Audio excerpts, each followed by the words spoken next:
여기는 전북대 사이길. 저쪽 카페에서 아까 지금 밥값을 깜빡하고 그냥 갔더라고. 그래가지고 여기 다시 와가지고 카페에서 계산하고 카페에서 잠깐만 좀 쉬고 있어요.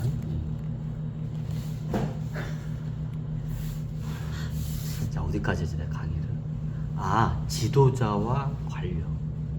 자, 지도자와 관료는 어머니 틀려요. 예전에는 시장이나 대표적인 게 지도자는 대통령이나 국회의원. 예전엔 거기까지였어요. 왜? 그 선거로 해서 선출된 게 지도자니까.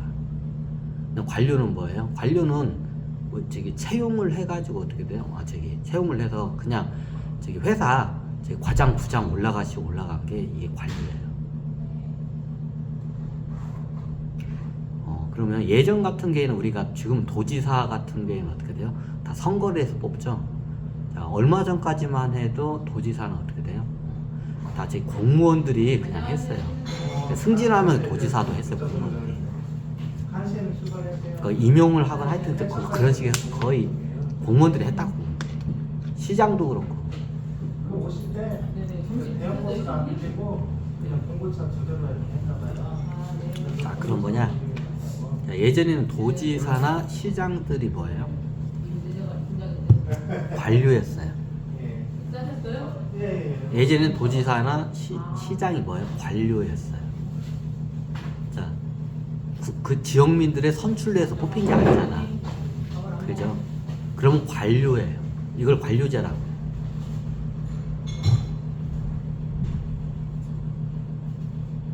맞죠? 자, 이거 계속 확인하면서 가야 돼, 이거. 자, 여러분들이 좀 개념을 좀 깨야겠다. 그럼 지도자는 뭐냐? 말 그대로 거기에 있는 주민들이 어떻게, 그 지역 단체, 지역 주민들이 어떻게 해요? 선출을 해가지고 투표를 통해서 어떻게 돼요? 뽑힌 게 어떻게 지도자예요. 자, 요즘은 도지사나 시장이 다 어떻게 해요? 구청장도 그렇고, 어떻게 해요? 다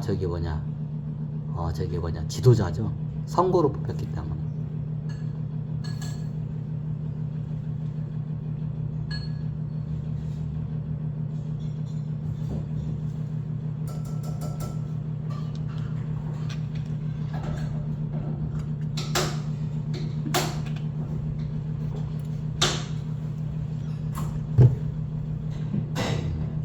이 개념부터 먼저 잘 잡고 가야 돼. 이제 역사적인 가치를 따가지고 앞으로의 좀 대한민국뿐 아니라 전 세계의 행정 정치 시스템을 갖다가 개혁을 할 거예요.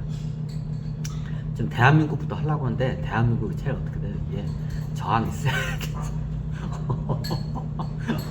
내가 보니까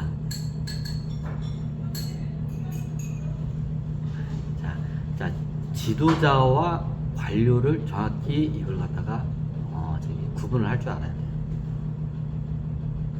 그러면 어떻게 지도자와 관료의 사이에 또 다른 게 있어요. 그게 뭐냐? 이걸 임명제라고 해요. 자, 임명제라고 하면 여러분들 먼저 아죠? 장관이 대표적으로, 우리나라는 장관이 대표적으로 뭐예요? 장관을 투표해서 뽑지는 않잖아요. 그렇죠? 장관은 어떻게 뽑혀요? 대통령의 권한을 해서 임명을 해요. 그리고 국회에서 이제 검증을 하고. 자, 그죠? 자, 우리나라 어떻게 최고 높은, 어떻게 보면 국회의원보다 높다고 할 수 있는 게 장관이에요. 근데 장관은 어떻게 돼요? 투표를 해서 뽑은 게 아니라 어떻게 돼요? 임명을 해요. 그렇다고 해서 내가 무슨 공무원이 나중에 이렇게 올라가가지고 승진해서 올라가는 게 아니라 장관. 이걸 갖다가 임명제라고 해요.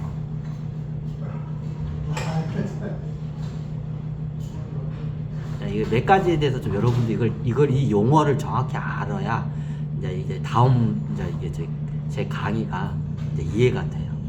자, 이게 지도자는 뭐예요? 선출로 해서 뽑힌 최고 지도자, 대표. 그리고 어떻게 돼요? 면접이나 아니면 이런 시험을 통해서 채용을 해요. 이게 뭐예요? 관료. 그 세 번째가 뭐예요? 최고 지도자가 장관을 임명을 해요. 이거를 임명. 이제 또 하나가 더 있어요. 이걸 잘 안 쓰는데 임용.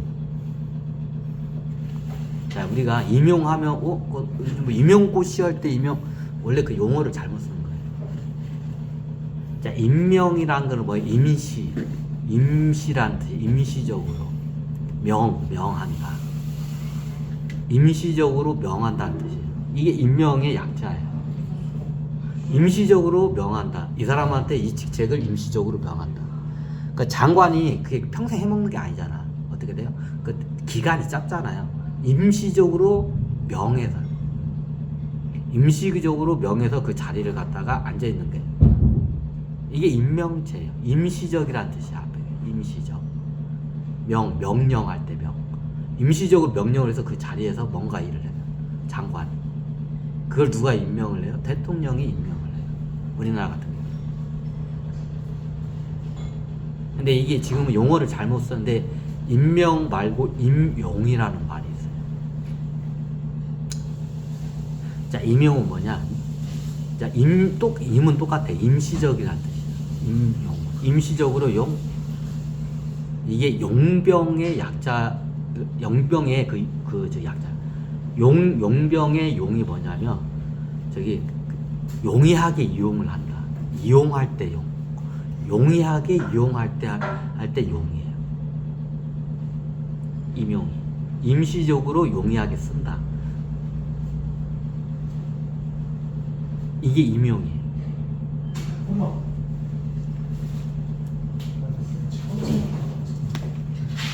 현재는 우리나라 임용이라는 게 잘못 개념을 쓰고 있어요. 임용고시에다가 임용을 쓰는데 임용이 임시적으로 어떻게 해요? 이용을 한다. 딱 그런 뜻이야 그냥. 자, 용병 할 때 그 용이 뭐냐? 이용을 한다. 누구를? 병사를. 자, 병사를 갖다가 이용을 한다. 이게 용병이에요. 자, 이게 왜 중요하냐? 이 네 가지를 보통 쓰게 돼요. 이런 중요한 요책 자리를 맡길 때 이 네 가지를 써요. 제일 중요한 게 뭐예요? 선거제를 통해서 지도자를 뽑아요. 그럼 지도자가 어떻게 돼요? 지도자가 임명을 해요. 그게 장관이죠. 최고 지도자가 대통령이죠. 대한민국 최고 지도자는 대통령이죠. 대통령이 누굴 임명해요? 장관급, 차관급도 임명하나? 맞죠? 그 총리도 임명을 하죠, 대통령이 실질적으로. 임명권은 대통령한테 있죠.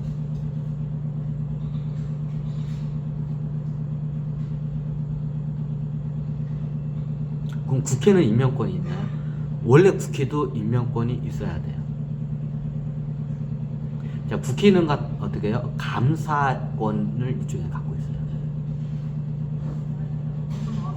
네. 자, 이게 장관을 요즘 임명을 하면 이 사람을 검증을 하죠. 검증을 누가 하나요? 국회의원들이 하죠. 네, 일종의 감사예요. 검증 자체도 감사예요. 이게 견제의 원래예요. 견제를 하게 안 하면 독재로 다 흘러가게 돼 있어요. 이게.